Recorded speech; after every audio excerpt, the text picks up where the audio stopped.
Hello everyone, welcome to physio study channel. आज का हमारा टॉपिक है क्रॉनिक ब्रोंकाइटिस। तो इसके बारे में हम बहुत ज़्यादा डिटेल में देखेंगे। इतना याद रखना है कि क्रॉनिक ब्रोंकाइटिस और ब्रोंकाइटिस दोनों ही टॉपिक अलग है। प्रीवियस वीडियो में मैंने ब्रोंकाइटिस पढ़ाया था, अब मैं क्रॉनिक ब्रोंकाइटिस के बारे में बताऊंगी। ठीक है, तो फर्स्ट इसकी हम डेफिनेशन देखते हैं। इसके बारे में मैं बताऊँ उससे पहले मैं यहाँ पे आपको नॉर्मल बता देती हूँ क्या होता है, तो आपको डेफिनेशन भी पता चलेगा। तो नॉर्मल ब्रोंकस में नॉर्मल ओपन एयरवे रहेगा, लेस म्यूकस रहेगा। ठीक है, म्यूकस जो सिक्रेट होता है वो लेस रहेगा। पर क्रॉनिक ब्रोंकाइटिस में क्या होता है कि इन्फ्लाम हो जाता है एयरवे, थिक वॉल हो जाएगा, एक्सेस म्यूकस जो सिक्रेट होता है और इसमें नैरो ल्यूमेन हो जाता है। ये जो ल्यूमेन है ना राउंड, ये क्या हो जाएगा, इसमें नैरो हो जाएगा। ये जो होता है इसमें ये नैरो हो गया। ठीक है, पूरा ओपन नहीं रहा। और यहाँ पे क्या होता है, एबनॉर्मल म्यूकस ज़्यादा इसमें सिक्रेट हो जाता है, थिक वॉल हो जाता है, जिससे क्या होता है अच्छे से मूवमेंट जो एयर की होनी चाहिए, आना चाहिए जाना चाहिए, वो नहीं आ पाता है, क्योंकि ये क्या हो गया है, नैरो हो गया है।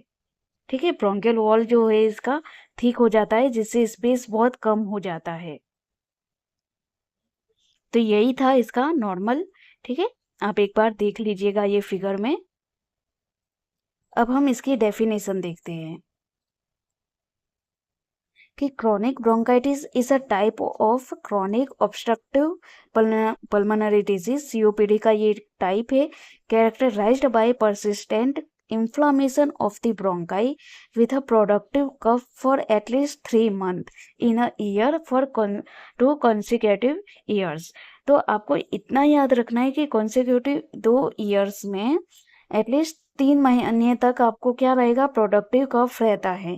प्रोडक्टिव कफ जो होता है, ठीक है, वो कंटिन्यू मतलब 3 मंथ तक रहता ही है एटलीस्ट, तो ही उसको क्रॉनिक ब्रोंकाइटिस कहा जाता है। ये सीओपीडी का ही एक टाइप है। ठीक है, इतना याद रखना है। आपको पूछेंगे कितने मंथ तक ये रहेगा, तो 3 मंथ तक रहता है, और 2 इयर्स में ये 3 मंथ तक रहता ही है। हर एक ईयर्स में 3 मंथ तक रहता ही है। ठीक है, ये नॉर्मल मैंने आपको बता दिया था, अब देख लीजिएगा। अब कॉजेस क्या है, कॉजेस है कि प्राइमरी कॉजेस में आएगा सिगरेट स्मोकिंग जो करते हैं, मोस्ट कॉमन टाइप है। सिगरेट स्मोक करने की वजह से क्या होता है, इसमें जो निकोटिन सब्सटेंस होता है उसकी वजह से एयरवे नैरो हो जाता है, जिससे ल्यूमेन भी क्या होगा, नैरो हो जाएगा। ठीक है, इसमें क्या होता है, नैरो हो जाएगा एयरवे, और ल्यूमेन जो भी होता है वो एयरवे एयरवे का जो ये ल्यूमेन होता है ओपन जो होता है वो भी नैरो होगा। और ब्रोंकाइटिस में क्या होता है, परमानेंटली डायलेट हो जाता है। ये डिफरेंस है। ठीक है, आपको दोनों कंडीशन को मिक्स नहीं कर देना है, दोनों ही अलग है। ये पेसिव स्मोकिंग हो गया, जो स्मोक करता है, मतलब पेसिव मतलब कोई आपके बाजू में बैठा है, आप नहीं स्मोक कर रहे, पर बगल में जो बैठा है वो स्मोक कर रहा है, और उसका जो धुआं है वो अगर आपके लंग्स में जाता है तो वो पेसिव स्मोकिंग हो गया। एयर पोल्यूशन हो गया, occupational dust exposure, chemical fumes and recurrent respiratory infection. तो ये सारे प्राइमरी कोज है जिसकी वजह से क्या होता है, क्रॉनिक ब्रोंकाइटिस होता है। ठीक है, एजिंग भी हो गया। कई बार एज जो होता है ग्रेटर देन 40 ईयर्स, उनको चांस होते हैं एज की वजह से क्या होता है, पेशेंट की इम्यून सिस्टम वीक हो जाती है, और ये मतलब इन्फेक्शन लग जाता है, और ये आपका क्रॉनिक ब्रोंकाइटिस होता है। एज ग्रेटर देन 40 ईयर्स, उसको हाई रिस्क होता है। फैमिली हिस्ट्री हो गई लंग डिजीज की, पुअर एयर क्वालिटी हो गया, लो इम्यूनिटी हो गया, लॉन्ग टर्म एक्सपोजर हो गया बायोमास से, फ्यूल स्मोक हो गया। तो ये सारे रिस्क फैक्टर है जो इस कंडीशन में रहते हैं, ये सारे जिसकी इम्यूनिटी बहुत वीक है, पुअर एयर क्वालिटी है, तो उसमें ज़्यादा रिस्क हो जाता है क्रॉनिक ब्रोंकाइटिस नॉर्मल पीपल से। अब इसका पैथोफिजियोलॉजी देखते हैं।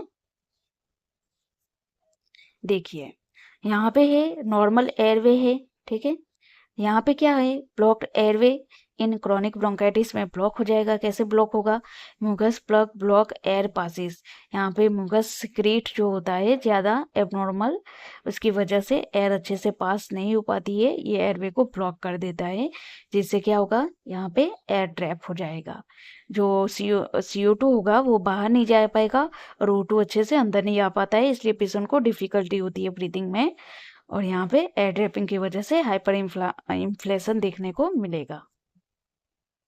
अब इसकी यहाँ पे जो है कैसे होता है वो सब देख लेते हैं स्टेप बाय स्टेप। आपको इस तरह से लिखना है।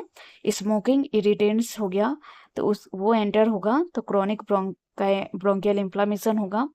फिर म्यूकस ग्लैंड जो होगा वो एनलार्ज हो जाएगा, उससे एक्सेस म्यूकस का प्रोडक्शन होगा। फिर एयरवे नैरोविंग हो जाएगा, ऑब्स्ट्रक्ट हो जाएगा। एक्सेस म्यूकस का प्रोडक्शन हो गया, एयरवे नैरो हो गया है, ऑब्स्ट्रक्ट हो जाएगा म्यूकस की वजह से, एयर अंदर बाहर नहीं जाएगी। डिफिकल्टी एक्सपेलिंग एयर, ठीक है, बाहर नहीं निकाल पाओगे एयर को, उसकी वजह से एयर ट्रैपिंग होगा। हाइपोक्सिया होगा, एयर अंदर नहीं आएगा तो ऑक्सीजन उतना अंदर नहीं आ पाएगा आपके लंग्स में, हाइपोक्सिया हो जाएगा। कार्बन डाइऑक्साइड बाहर नहीं निकल पाएगा, जिससे हाइपरकैप्निया हो जाएगा। ठीक है, ये ABG एनालिसिस करोगे, गैस एनालिसिस, उसमें आता है। ठीक है, एंड क्रॉनिक ब्रोंकाइटिस सिम्टम्स देखने को मिलेगा। तो ये नॉर्मल आपको पैथोफिजियोलॉजी इस तरह से आप लिखोगे तो अच्छा भी लगेगा, इन फ्लो चार्ट में ही आपको लिखना होता है। ठीक है, अब साइन एंड सिम्टम्स देखते हैं क्या होगा। रेस्पिरेटरी सिम्टम्स में परसिस्टेंट प्रोडक्टिव कफ देखने को मिलेगा, एक्सेसिव स्पुटम प्रोडक्शन होगा, शॉर्टनेस ऑफ ब्रीथ देखने को मिलेगा, वीजिंग साउंड आएगा क्योंकि नैरो एयरवे हो गया है, चेस्ट टाइटनेस होगा एंड फ्रीक्वेंट रेस्पिरेटरी इन्फेक्शन होगा। ठीक है, अब एडवांस सिम्टम्स में क्या आएगा कि साइनोसिस, फ्लूइड डिस्कलरेशन देखने को मिलेगा, पेशेंट फटीक हो जाएगा, रिड्यूस एक्सरसाइज टॉलरेंस होगा, पेरिफेरल एडिमा देखने को मिलेगा। ठीक है, पेरिफेरल एडिमा, आप पैर के पंजे देखोगे तो वहां पे क्या होगा? एडिमा होगा। रेस्पिरेटरी फेलियर देखने को मिलेगा, तो ये एडवांस केस में होगा। ठीक है, एडवांस केसेस में कई बार क्या होता है कि आपका जैसे कि लंग्स का जो प्रॉब्लम है उसकी वजह से हार्ट भी अफेक्ट होता है। ठीक है, तो उसकी वजह से क्या होगा? जो नॉर्मल बाहर जो आना चाहिए फ्लूइड, आगे जाना चाहिए लंग्स में, वो नहीं जाता है, ब्लैक वो होता है फ्लूइड का, एंड उसकी वजह से आपके पैरों में एडिमा देखने को मिलता है। अब देखते हैं ब्लू ब्लॉटर। इसको ब्लू ब्लॉटर कहा जाता है कि पेशेंट में शो साइनोसिस, ओवरवेट अपीयरेंस। ठीक है, ये आपको ब्लू ब्लॉटर याद रखना है कि क्रॉनिक ब्रोंकाइटिस में ब्लू ब्लॉटर आएगा और एम्फाइसेमा में पिंक पफर आता है। ठीक है, साइनोसिस देखने को मिलेगा, ब्लूइश कलरेशन, ओवरवेट अपीयरेंस होगा पेशेंट का, क्रॉनिक कफ रहेगा, एक्सेस स्पुटम रहेगा एंड हाइपोक्सीमिया देखने को मिलेगा। अब डायग्नोसिस कैसे करेंगे? तो फिजिकल एग्जामिनेशन करोगे जब आप, ठीक है, उसमें आपको आइडिया आएगा कि वीज साउंड देखने को मिलेगा, वीजिंग, रोंकाई देखने को मिलेगा। ठीक है, प्रोलॉन्ग्ड एक्सपीरेशन देखने को मिलेगा, पेशेंट जो एयर ट्रैप हो जाती है तो उसमें पेशेंट पर स्लिप जैसा ब्रीथ करता है तो प्रोलॉन्ग एक्सपीरेशन फेज ज़्यादा रहेगा, रिड्यूस ब्रीथ साउंड देखने को मिलेगा ऑस्कल्टेट करने पे। तो ये आपके फाइंडिंग आएंगे जब आप ऑस्कल्टेट एंड परकशन करोगे तब। अब इन्वेस्टिगेशन देखते हैं कि स्पायरोमेट्री जब करवाते हो पेशेंट को तो रिड्यूस होगा, फोर्स एक्सपिरेटरी वॉल्यूम रिड्यूस हो जाएगा, and force expiratory volume and force vital capacity का जो रेशियो होता है वो लेस देन 70% देखने को मिलेगा। अब चेस्ट एक्सरे में क्या होगा? इंक्रीज होगा, ब्रोंकोवास्कुलर मार्किंग जो होता है वो इंक्रीज हो जाता है जब आप लंग का एक्सरे देखोगे, एंड हाइपर इन्फ्लेशन देखने को मिलता है समटाइम्स क्योंकि एयर ट्रैप हो जाती है इसकी वजह से। ठीक है, अब आर्टियल ब्लड गैस जो एनालिसिस करते हैं, मैंने आपको ऊपर ही बताया कि हाइपोक्सिया होगा, लो ऑक्सीजन लेवल रहेगा एंड हाई कार्बन डाइऑक्साइड होगा। ठीक है, स्पुटम एग्जामिनेशन करोगे तो डिटेक्ट होगा इन्फेक्शन। ठीक है, इन्फेक्शन के लिए हम स्पुटम लेके चेक करेंगे इन्फेक्शन है या नहीं। पल्स ऑक्सीमीटर से आप चेक करोगे मेजर ऑक्सीजन सेचुरेशन।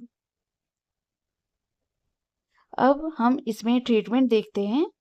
तो मेडिकल मैनेजमेंट में आप देखोगे ब्रोंकोडायलेटर दिया जाता है पेशेंट को, नैरो एयरवे है इसलिए ब्रोंकोडायलेटर दोगे, साल्बुटामॉल, इफ्राट्रोफिन एंड टायोट्रोपियम, ये सब आप दोगे, ठीक है। ये सब मेडिकेशन यूज किया जाता है। रोटाहेलर इन सब का आप यूज कर सकते हो, नेबुलाइजर का यूज कर सकते हो, ये ब्रोंकोडायलेटर दिया जाता है, ठीक है।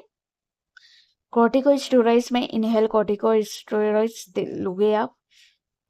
एंटीबायोटिक्स में आप ड्यूरिंग बैक्टीरियल इन्फेक्शन होगा तब एंटीबायोटिक्स लेना चाहिए। ऑक्सीजन थेरापी हो गया तो वो फॉर सीवियर हाइपोक्सीमिया, ऑक्सीजन का लेवल जो है बहुत कम हो जाता है, ठीक है, 93 90 से भी कम हो गया, तो तब आप क्या लोगे, ऑक्सीजन थेरापी आपको सीवियर केसेस में लेना पड़ता है, सॉरी। अब वैक्सीनेशन देखते हैं कि वैक्सीनेशन जैसे कि इन्फ्लुएंजा का वैक्सीन हो गया, न्यूमोकोकल वैक्सीन हो गया, ये लेने से क्या होगा, इन्फेक्शन नहीं होगा और जल्दी अच्छे से ट्रीट हो जाता है पेशेंट।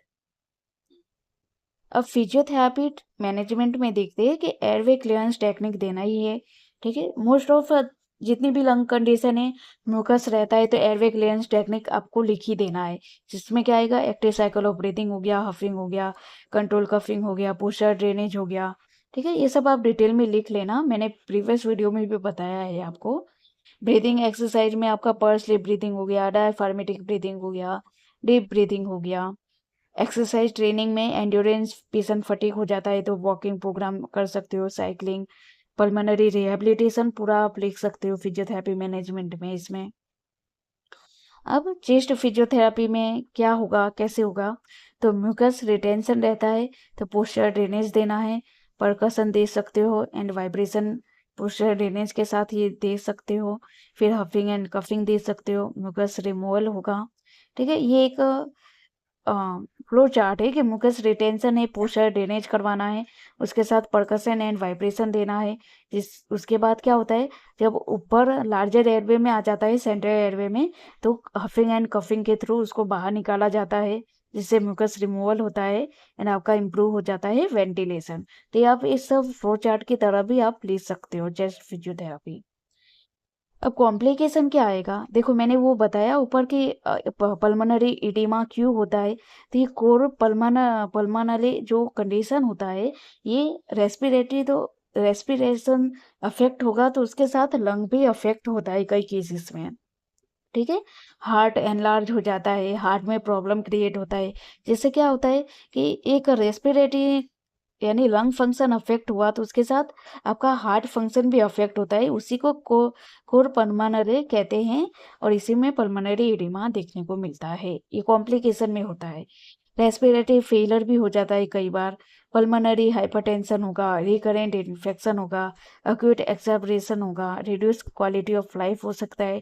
ये जब कॉम्प्लिकेशन प्रॉपर ट्रीटमेंट ना मिले तब कॉम्प्लिकेशन में ये देखने को मिलेगा, ये कॉम्प्लिकेशन हो सकता है। अब प्रिवेंशन कैसे करना है, तो जो कॉज होता है उसी को हमें प्रिवेंट करना होता है, जैसे कि स्मोकिंग है तो उसको स्टॉप कर दीजिए, avoid pollutants, use protective mask at work, regular exercise करना है, वैक्सीन लेना है, early treatment of respiratory infection, तो आगे कॉज ही क्रिएट नहीं होगा, ठीक है, आगे डैमेज ही नहीं होगा एयरवे, तो ये आप प्रिवेंशन कर सकते हो। अब एग्जाम के व्यू से ये पॉइंट बहुत ज़्यादा इम्पोर्टेंट होता है। अब देख सकते हो कि productive of greater than 3 month होना चाहिए, ये आप देख लीजिएगा, मैंने जो बात पढ़ाया वही है, पर ये शॉर्ट फॉर्म में है कि आप ये शॉर्ट फॉर्म दे सकते हो, आपको अच्छे से याद रहेगा। तो ये था क्रोनिक ब्रोंकाइटिस। अगर वीडियो पसंद आता है तो please like subscribe and share कीजिएगा। अगर कोई डाउट है तो आप कमेंट करके पूछ सकते हो। प्रीवियस वीडियो में भी मैंने सारे टॉपिक पढ़ाए हैं, सीओपीडी, अस्थमा, ठीक है, न्यूमोथोरिक्स, तो आप वो सब भी देख सकते हो, ठीक है। तो चलो नेक्स्ट लेक्चर में मिलते हैं। Thank you.